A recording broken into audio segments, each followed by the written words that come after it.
चंडीगढ़ तो इंडिया गठबंधन के जोड़े मनीष तिवाड़ी जी उम्मीदवार सीगे वो निर्वाचित हुए ने, इत्थों जिते ने।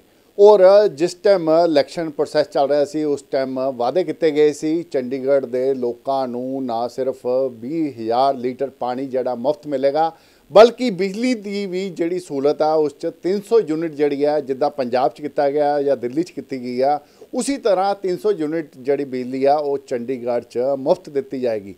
पर हाले ही जिहड़ा रिजल्ट आया और रिजल्ट आने तो बाद उल्टा हो गया। हुण चंडीगढ़ एडमिनिस्ट्रेशन कह रहा है कि बिजली दियां जड़ियां दरां हैगियां वो वधाईयां जाणगियां।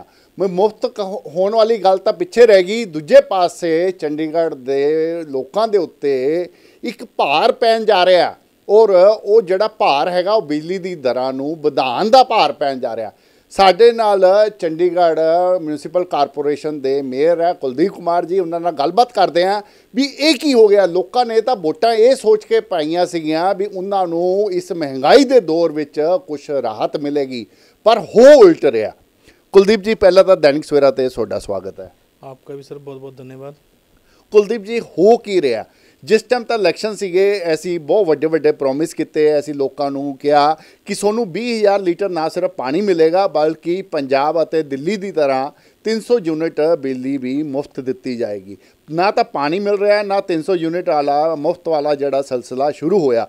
पर दूजे पासे ये जरूर हुण कहा जा रहा है कि बिजली दियां दरां बदन जा रही और लोगों के उत्ते बिजली का जड़ा भार वो पैन जा रहा। लोग इस समय अपने आप को बड़ा ठगा होया महसूस कर रहे हैं। जी बिल्कुल, जैसा कि आपने बताया कि हमने 20,000 लीटर पानी फ्री देने की बात कही है, हमने एजेंडा भी लेकर आए, हाउस में पास भी किया, लेकिन कहीं ना कहीं अफसरों ने उन्हें रोक लिया गया और उन्होंने कहा नहीं ऐसा नहीं हो सकता। हमने कहा सर हमारी बात सुनिए, हमारे पास ब्लू प्लान है और हम आपको समझा सकते हैं कि हम पानी 20,000 लीटर पानी फ्री देने के बावजूद भी हम आपको जो एमसी है वो घाटे में नहीं जाएगी, प्रॉफिट में ही लेके जाएंगे। क्योंकि हमने उन्हें बताया कि 35,000 समथिंग कुछ मीटर जो हैं ख़राब पड़े हैं और उनके एवरेज बिल ही दे रहे हैं हम। एवरेज बिल में मतलब जिसका बिल आना चाहिए था 2,000 रुपये उसे हमसे 200 रुपये ले रहे हैं। तो इस तरह से करीबन एमसी को अब तक का जो घाटा, साल का जो हम घाटा लगाया वो करीबन 23 करोड़ रुपया था। और जो हमने बनाया था कि हम कितने % लोग जो हैं चंडीगढ़ के अंदर 20,000 लीटर पानी यूज़ कर रहे हैं, 50,000 लोग जो हैं, 50,000 फैमिली जो हैं 20,000 लीटर से नीचे पानी यूज़ कर रहे हैं। और हमने उनकी एवरेज बिल निकाला तो करीबन 5 करोड़ रुपए का एमसी को लॉस है, सिर्फ 5 करोड़ का। उसकी अवेज में हम आपको 23 करोड़ का बेनिफिट करा रहे हैं। अगर हम 23 में से 5 निकाल भी दें तो 16 करोड़ फिर भी प्रॉफिट में रहेगी एमसी। ये हमारा पानी का हमने उन्हें कैलकुलेशन बताया भी था, आप ही लोगों के माध्यम से हमने प्रेस कॉन्फ्रेंस के माध्यम से बताया भी था कि हम कैसे दे सकते हैं। इसी तरह हम बिजली का भी हमारे पास ब्लू प्लान था, जैसे हमने पंजाब में, दिल्ली में करके दिखाया, हम चंडीगढ़ में भी करके दिखा सकते हैं। परंतु जिस तरह से हमें रोका जा रहा है, ये बीजेपी की जो नीतियां हैं हमें रोकने के लिए, अपने अफसरशाही को मिला के बीच में हमें रोकने की कोशिश बहुत की जा रही है, परंतु हम रुकने वाले नहीं हैं। और हम ये जो लोगों की जो सहायता है ये करके रहेंगे। जो मूलभूत सुविधाएं बिजली और पानी, 300 यूनिट बिजली और 20,000 लीटर पानी हम देंगे। और जैसे कि हमारे नवनिर्वाचित अभी सांसद हैं हमारे मनीष तिवारी जी, उन्होंने भी कमिटमेंट किया है और हमने भी की हुई है, तो हम उनके साथ मिल के अपना एक इकट्ठी वार्ता रखेंगे जिसमें गवर्नर साहब भी हों, एडवाइज़र साहब भी हों और हमारे नवनिर्वाचित सांसद भी हों और हमारे कुछ साथी जो पार्षद हों और भी ऑफिसर हों जो हम लोगों को सुविधा दे सकते हैं, मुहैया करा सकते हैं। उनमें हम आनाकानी क्यों कर रहे हैं? हम ये नहीं करें कि हम एमसी का या एडमिन का कोई लॉस करना चाहते हैं, परंतु आज इतनी महंगाई के दौर में कुछ तो राहत मिलनी चाहिए चंडीगढ़ वासियों को खासकर। अच्छा सर, ये हुणे एक दिन पहले FNC की मीटिंग होके हटी है और 11 तरीक को मेरा ख्याल शायद हाउस की मीटिंग भी रख ली गई है। सोनू लगता है भी इस मुद्दे ते उस डिस्कशन होएगी तो इसका कोई ना कोई सलूशन जड़ा हाउस की मीटिंग विच निकलेगा? बिल्कुल डिस्कशन होनी चाहिए, हेल्थी डिस्कशन होनी चाहिए। उसमें बीजेपी के लोग भी हैं, हमारे लोग भी हैं, कांग्रेस के भी हैं, तो हेल्थी डिस्कशन होनी चाहिए। परंतु जिस तरह से मैं देख रहा हूँ कि यहाँ पर 3 साल के लिए हमारे डेपुटेशन पे जितने भी अफसर आते हैं वो अपने तरीके से एमसी को चलाना चाहते हैं, जनप्रतिनिधि का नहीं समझाता कि वो क्या चाह रहे हैं। जनता की आवाज़ हमें सुननी पड़ती है, हम लोगों के बीच में जाके बात रखते हैं और वही लोग हमें सब बताते हैं कि हमें इस चीज़ों की बेसिक नीड है। परंतु अभी लेटेस्ट आपको अगर बताना चाहूँ तो 24/7 किसी ने मांगा नहीं, कई एनजीओ ने विरोध भी किया, परंतु फिर भी किया जा रहा है। उसमें 412 करोड़ का मैंने कल ही अखबार में पढ़ा कि कर्जा भी लिया जा रहा है, लोन लिया जा रहा है। और देखिए ना कि लास्ट ईयर जो हमारे कमिश्नर थे के यादव जी, उन्होंने कहा भी हम 3 टाइम का जो पानी देते हैं उसमें मिसयूज़ ज़्यादा होता है और इसलिए हम दोपहर का पानी बंद कर देंगे, सुबह और शाम देंगे। अब नए जो अफसर आए उन्होंने कहा नहीं जी, हमें तो 24/7 पानी देना चाहिए क्योंकि मिसयूज़ नहीं होगा। ये कैसी पॉलिसी है? एक कमिश्नर साहब हमें आके बोलते हैं जी पानी मिसयूज़ हो रहा है 3 टाइम देने से, हमें 1 टाइम का पानी बंद करना चाहिए। एक अफसर आके हमें बोलता है कि नहीं जी 24/7 देना चाहिए, पानी कम होगा। बिना मतलब का बोझ क्यों डाला जा रहा है? लोगों को अगर सही ढंग से सुबह और दोपहर में भी, सुबह और शाम को पानी दे दिया जाए, सुबह और शाम को पानी दे दिया जाए तो वही बहुत है। लेकिन ये 24/7 वाला बोझ, अतिरिक्त बोझ डाला जा रहा है। कुछ चीज़ें अननेसेसरी जो हमारे लोगों के ऊपर थोपी जा रही हैं, फिर उनसे उतना ही बिजली के बिल में, पानी के बिल में या यानी टैक्स के रूप में उससे वो पैसा वसूला जाता है। तो मुझे कहीं ना कहीं लगता है कि ये चीज़ें आज के टाइम में ख़त्म होनी चाहिए। अच्छा सर, जैसे आपने कहा भी एक अफसर आंदा है वो अपनी गल करता है, दूजा अफसर आंदा है वो अपनी पॉलिसी लागू करने की गल करता है, कि सोनू नहीं लगता भी कोई भी पॉलिसी लागू होने तो पहला उसका सर्वे होना चाहिए, एक कमेटी बनाई जानी चाहिए है, फिर सर्वे होना चाहिए लोग की चाहते हैं कि वो पॉसीबल है।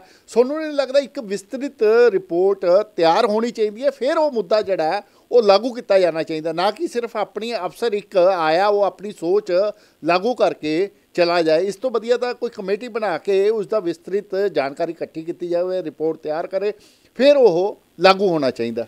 बिल्कुल, हम भी तो यही चाहते हैं। अब अगर आप कहीं पर भी नहीं जा रहे हैं, मान लीजिए आप जनता में नहीं जा रहे हैं, कोई ऑफिसर, जनप्रतिनिधि हैं आपके पास, आप इलेक्शन करवा रहे हैं कॉरपोरेशन के, आप इलेक्शन करवा रहे हैं एमपी के, उनसे कम से कम बैठ के डिस्कशन तो कीजिए, हेल्थी डिस्कशन कीजिए कि पब्लिक को चाहिए क्या है। बिल्कुल, हर 5 साल बाद हर उस जनप्रतिनिधि को दोबारा जनता में जाना पड़ता है और जवाब देना पड़ता है कि हम क्या अच्छा कर सकते हैं आपके लिए, और उसी जनप्रतिनिधि की बात जो है अफसर टाल देते हैं। तो अफसरों को जवाब नहीं देना पड़ता वहाँ जाके जनता को, अफसर तो वहाँ पर अपनी कुर्सी बैठ कर उन्होंने फरमान जारी कर दिया, परंतु जनप्रतिनिधि को दोबारा 5 साल बाद उन लोगों के बीच में जाना है और वही बात दोबारा जाके करेगा, तो कैसे उनसे मुँह मिला पाएगा, नज़रें मिला पाएगा? क्योंकि कुछ वादे करके जाते हैं, कुछ होते हैं जिन्हें हमें पूरा करने की पूरी कोशिश करते हैं, परंतु कहीं ना कहीं रोक दिया जाता है। तो कहीं ना कहीं अफसरों को, जनप्रतिनिधियों को तो अपने विश्वास में लेना चाहिए। अच्छा, ਜਿਹੜਾ सर पानी ਦੀਆਂ दरां जड़ियाँ, बिजली ਦੀਆਂ दरां जड़ियाँ ਵਧਣ जा रही हैं, इसकी मनीष तिवाड़ी जी भी विरोध कर चुके हैं, और सोनू की लगता भी बिजली ਦੀਆਂ दरां जड़ियाँ हुण एडमिनिस्ट्रेशन ਵਧਾਉਣ जा रहा कि ये अच्छी गल है या लोग, क्योंकि महंगाई का एक दौर हैगा और लोगों को उम्मीद सी मुफ्त बिजली की, पर वो दरां का जड़ा अतिरिक्त बोझ पैन जा रहा? बिल्कुल, देखिए हमारा इंडिया अलायंस का तो पहले ही एजेंडा ये है कि हम लोगों को बेनिफिट कैसे दे सकते हैं इस महंगाई के दौर में। और आप देखेंगे कि हमने जो एक हमारा यहाँ पर घोषणा पत्र निकाला था उसमें हमने 300 यूनिट फ्री बिजली की बात की है। तो मैं तो बेसिकली हम इस चीज़ के विरोध में रहेंगे कि जो बिजली की दरें बढ़ाने जा रहे हैं, जैसे ही मनीष तिवारी जीतते हैं ये वैसे ही उन्होंने कह दिया हम तो बिजली की दरें बढ़ाने जा रहे हैं। अगर यहाँ शायद टंडन जी जीतते तो शायद वो ना बढ़ाते। ओके, तो ये चीज़ें, इनकी पॉलिसियाँ चलती रहती हैं अफसरों की कि हम मतलब किस तरह से इन लोगों को, जो इंडिया अलायंस के लोग हैं, इन्हें किस तरह से हम दबाया जाए, किस तरह से इनकी म्यूनिसिपैलिटी सोच ख़त्म की जाए। लेकिन हम ना तो इनसे रुकने वाले हैं ना दबने वाले हैं, हम लोगों के हितों की बात करने हैं और लोगों के हितों की बात करते रहेंगे। अच्छा सर, वो जड़ा 11 तारीख ਨੂੰ मीटिंग होने जा रही है उसका एजेंडा जड़ा है वो मेरा ख्याल जारी हो चुका है कि पानी और बिजली वाला जड़ा मुद्दा है उस दे विच हैगा सर एजेंडे च? जी देखिए, ऐसा है ना, पानी का जो हमने एजेंडा पास करके पहले ऑलरेडी हाउस से भेजा हुआ है जी, उस पर हमने हेल्थ डिस्कशन भी की हुई है उसका भी हमारे पास मिनट पास होंगे इस हाउस की मीटिंग में। बिल्कुल ठीक है। और उसके बाद लोकल ऑफ गवर्नमेंट क्या बोलती है उसका भी जवाब देखा जाएगा। रही बात बिजली की, तो बिजली हमारे पास नहीं है, वो एडमिन के पास है, तो उसमें हम हेल्थी डिस्कशन कैसे करेंगे?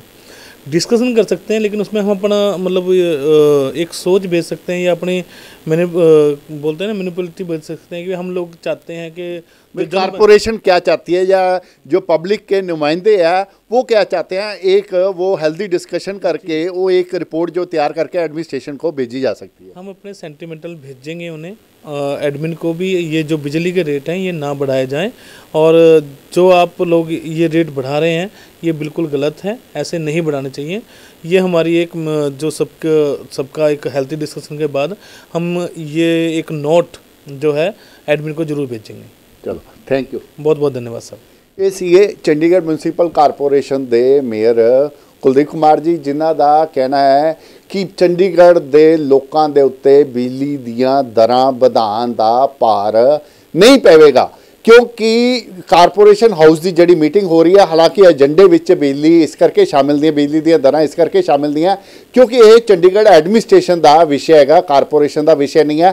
पर उसके बावजूद जिहड़ा है इस दे उत्ते हेल्दी डिस्कशन होएगी और कारपोरेशन अपना एक जिहड़ा नोट हैगा चंडीगढ़ एडमिनिस्ट्रेशन नूं जरूर भेजेगी ताकि चंडीगढ़ के लोगों के उत्ते महंगाई के इस दौर विच अतिरिक्त भार ना पवे।